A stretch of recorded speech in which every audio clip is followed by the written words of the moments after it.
السلام عليكم ورحمة الله وبركاته. دعاء في يرو ilmi namaa eega dhalaterraa numa du'a lubbuun cufti hadhaa du'aanii dhandhamti kalees har'aas boruus namni du'a hin injifatu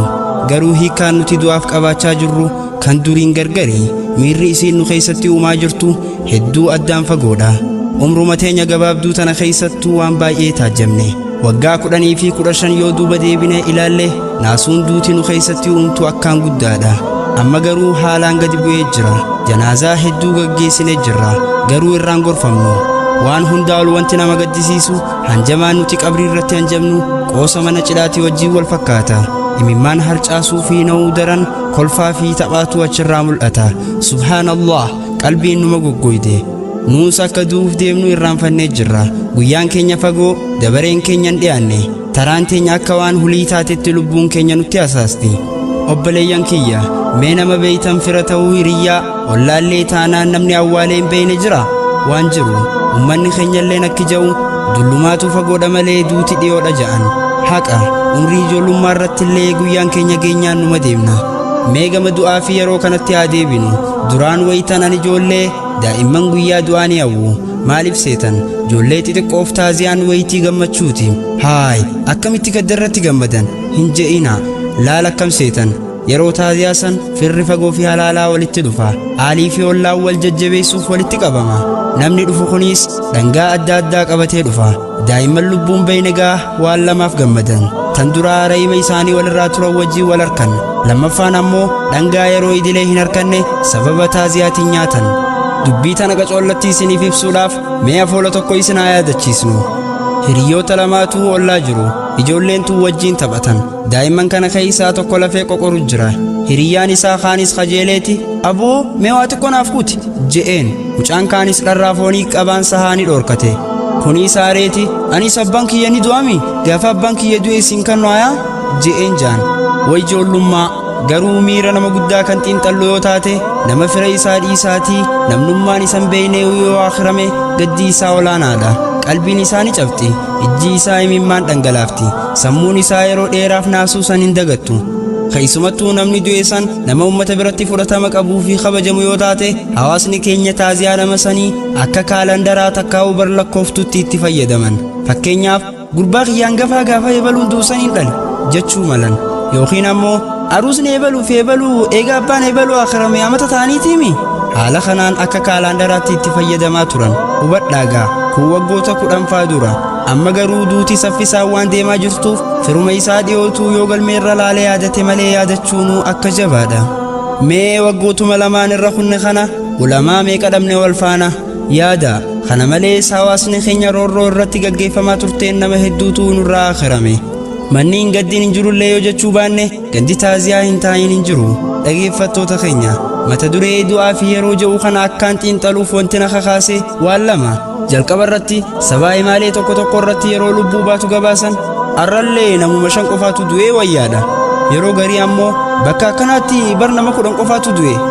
asirratti gaa xiqqaachuu fi baay'achuu lakkoo isaa osoo hin ta'in akkatti himaniitu nama gaddisiisa miira naasuu xiqqollee nu keessatti uumaan jirtu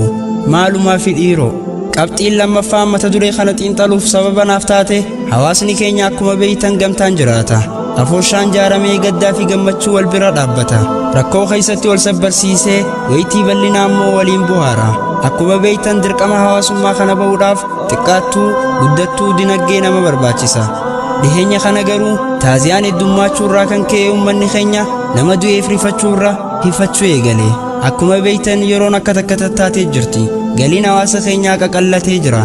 sababa kanaaf jecha namoota garagaraa kan guyyaan qadaa isaanii tokko ta'e hunda bira dhaquun isitti jabaatee irraa hafuu fi isitti ulfaatee yeroo yaaddawanii waan kanarraa haasawaniin dhagee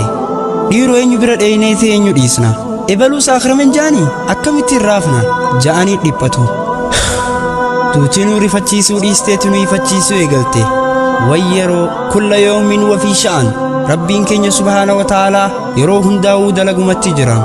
wayitii ammaan tanaa cidhaa fi taaziyaa sammaa amma argu jirra kan dhalatuus kan du'uus baay'eedha garuu nama meeqatu du'aaf qophaa'e guyyaan keenya hoo yoomi gaafii tana hin jaalannullee haasuun ammoo dirqama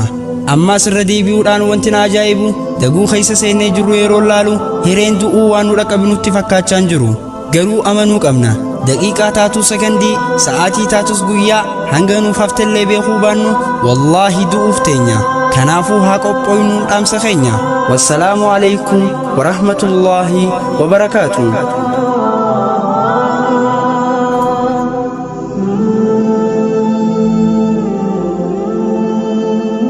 يسر لنا يا ربنا نفلفس خالقنا سلم سلم يا مولانا حتى دعاهم توسنا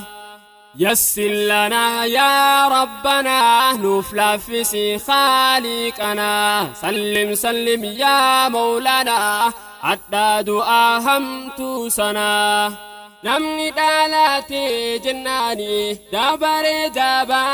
dhaani itti dhufti duuti suni sakaratul mawti dhaani qophaa'ii irraa guyyaani boru simbaasu firriini gaariin namaa firra dhiisa duniyaa boonsee midhaysa jiru dhugaadhaaf fakkeeysa hoomachi kuutee sheneysa jiru dhugaadhaaf fakkeeysa hoomachi kuutee sheneysa. yassir lanaa yaa rabbanaa nuuf laaffisi khaaliqanaa sallim sallim yaa mawlanaa hadhaa du'aa hamtuu sanaa. duuti dhufuun waa hin oltu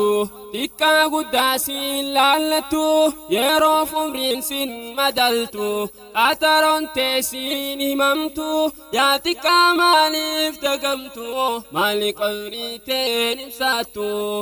yaa xiqqaa maaliif dagamtu maali qabrii teen ibsaattu miidhaan yeroon faacasaani hundi waa bakkaan gayaani gaariin jidduumaa badaanii teetis beekii akkasaani gaariin jidduumaa badaanii teetis beekii akkasaani.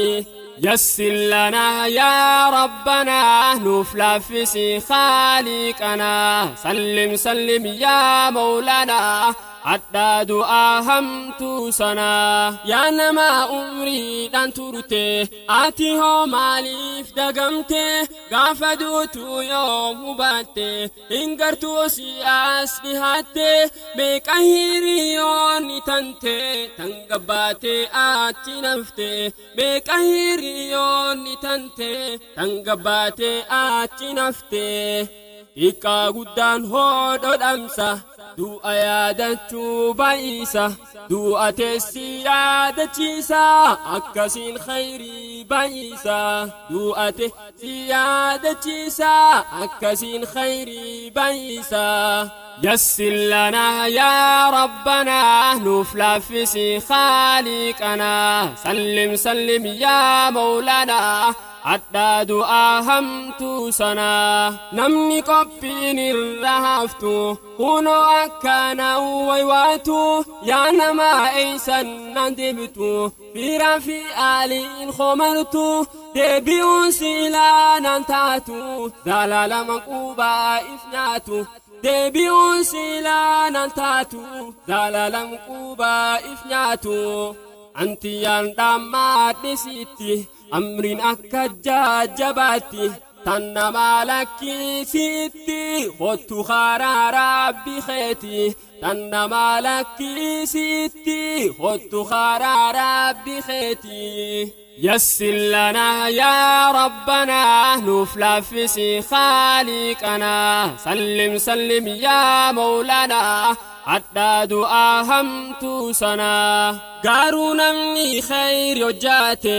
qabriin isaa isaaf ifte sakharaa taas laaffifaate qofla duniyaan raahute kun kan khayrii baay'ifaate atis taahiyyoon ifeete kun kan khayrii baay'ifaate atis taahiyyoon ifeete. dubbi laamumaan gartaani gaariin azaabaa kuteeni hojjadhu jannata seeni hiiretee firraan gubiini hojjadhu jannata seeni hiirete firraan gubiini يسر لنا يا ربنا نفلفس خالقنا سلم سلم يا مولانا حتى دعاهم توسنا سلم سلم يا ربنا رحمة خنك بربانا فمن زحزيها عن النار ضعيفا عن آتي خيري فقد فزت ملك غاري أكسين جناتك آري فقد فزت ملك غاري أكسين جناتك آري ملك دوغا جنتوما تن دنيا تنسطوما تناس جبينهما لجنوف خني أموما دنيا نسمع في جباما لجو خنقابو ربوما يسر لنا يا ربنا نفلفس خالقنا سلم سلم يا مولانا حتى دعاهم توسنا يسر لنا يا ربنا نفلفس خالقنا سلم سلم يا مولانا حتى دعاهم توسنا